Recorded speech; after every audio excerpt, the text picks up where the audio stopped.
The Forsaken Hero. Volume 2. Chapter 11.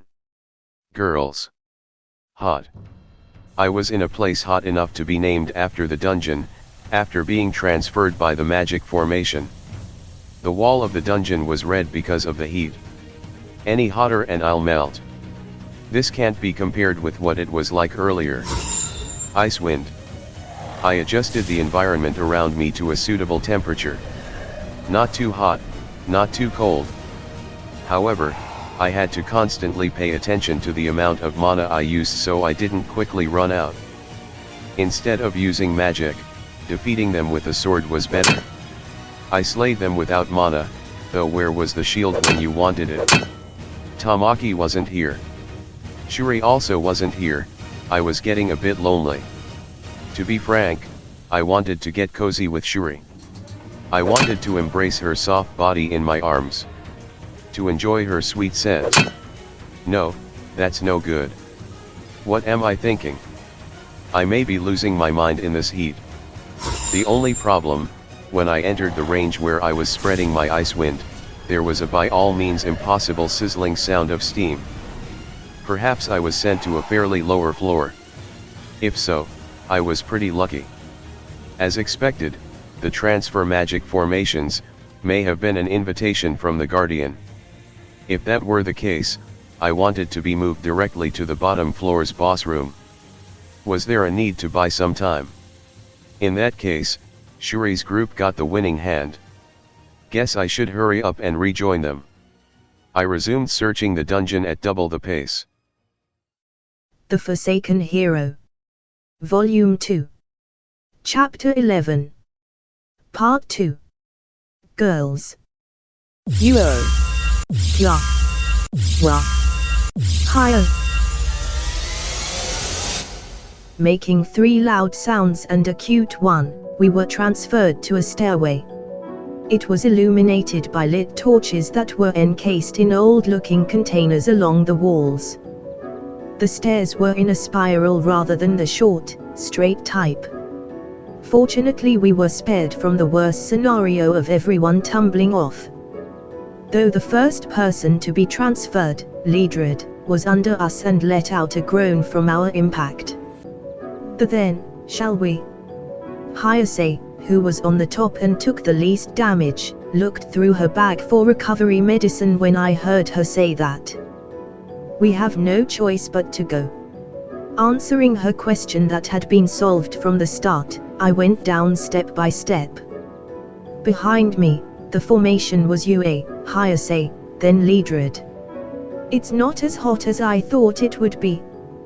Yeah. I felt better since a moment ago. Is Tamaki using magic? No.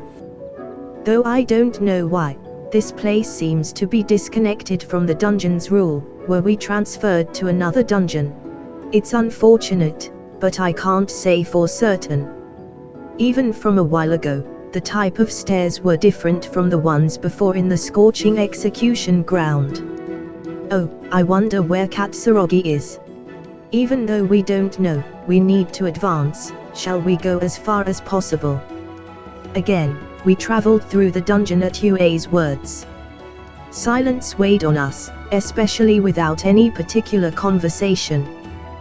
Though I don't think we're on bad terms with each other, Hayase is here this time. We weren't able to bring up any topics with her. Yue and I didn't read many books, and Leadred wasn't the kind of person to mind these kinds of things. Some way or another I think Yue didn't like this atmosphere. We have some free time for girl talk. After a few minutes of nothing but descending the stairs, sure enough, Yue dropped the bomb. Saying that was a taboo, and I felt like hitting my close friend in the head. Because, all of us girl classmates like the same man. But, I think that she deliberately chose this topic because she knew that. To mutually clarify our feelings, probably. Girl talk? What does that mean? Leadred doesn't know her. It's when women mutually talk about the people they like, you know. Does Leadred like Katsurogi? No, I have no romantic feelings for him. I do respect him though. See, that's what it's like. I see. I understand now. Yue removed Liedred from the loop.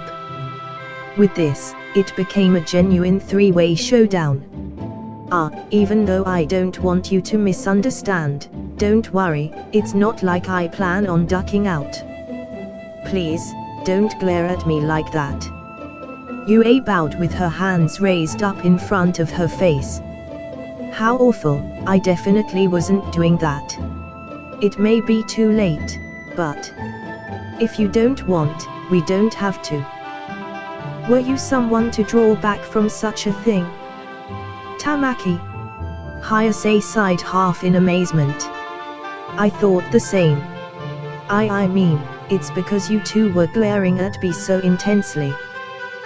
That's because I'm burning with hostility towards Hamakosi, Hayase asserted without losing her calm. She gave me a sidelong glance with her red eyes. However, her expression immediately softened. What, it was a joke? Though I'm certainly envious of Hamakosi, I am not jealous. Oh, is that so? Yue. A question came to mind, though I knew it was bad. Though I began saying it anyways. Yes. I don't mind being second or third. As long as I get some love, shouldn't I be happy? But, she continued. The moment when, by appealing to him, I become Katsurogi's number one, please bear with it. Though it was quivering, Hayase was making a perfect smile. It was a declaration of war. I accepted. That will never happen. I mean, I won't hand him over. Katsurogi is also a human, his mind can change, you know. If this were a manga there were surely be sparks flying. Mine and Hayase's gazes crossed.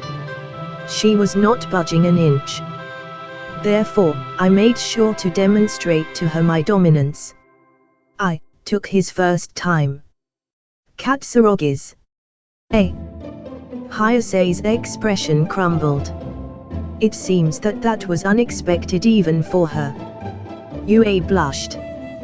Perhaps, she heard my voice during that time. Therefore, I wonder if it is still possible for Hayase to catch up. But that doesn't make a difference. Because I will use my own methods to be with him without fail. Don't forget about me. I also want to be with him. I haven't forgotten. Rather, I've already been vigilant of Tamaki. Yue's grumbling was quickly countered by Hayase. I agreed with her opinion. Why? What do you mean why? Yue. Recently, you've been together with Katsurogi. Conversing so vibrantly. You two think I'm that close to him. And didn't Katsurogi make plans with Yue before? To win against Fantra, he kissed you. It was inevitable. We had to in order to win against Fantra. Katsurogi was also unwilling. Rather, Hayase is scary. Yue managed to do something weird by energetically shaking her head and at the same time shaking both hands in denial. I thought she looked very flustered. When I was thinking about how to tease her, I heard a voice from behind. I don't mean to interrupt, but you guys stopped moving a while ago. When Liedred pointed it out, we noticed that our surroundings hadn't changed since a while ago. Maybe we became too passionate in the middle of it. Each of us gave a wry smile, hurriedly reformed the line, and began advancing once again. To cover lost ground, we descended in silence. After continuing for about 10 minutes, there was an open door. The stairway ended there. Everyone. Prepare for battle. Everyone took out their weapons. I also took out my dagger with an underhand grip. Running through at once, we passed through the door. Our field of view expanded. The end of the stairway was connected to the room. The interior design was different. However, there was one woman before us. Her physique was not like a human's. She was covered with tufts of light brown fur. Her face was remarkable. A nose like a dog. Whiskers sprouting from her cheeks. Ears coming from her hair. Welcome to the final floor of the scorching execution ground. I am the one who invited you here, Lily Shuraham, leader of the Beastman tribe. A corner of her mouth lifted up and we could see her sharp canines. Well, you have my regards.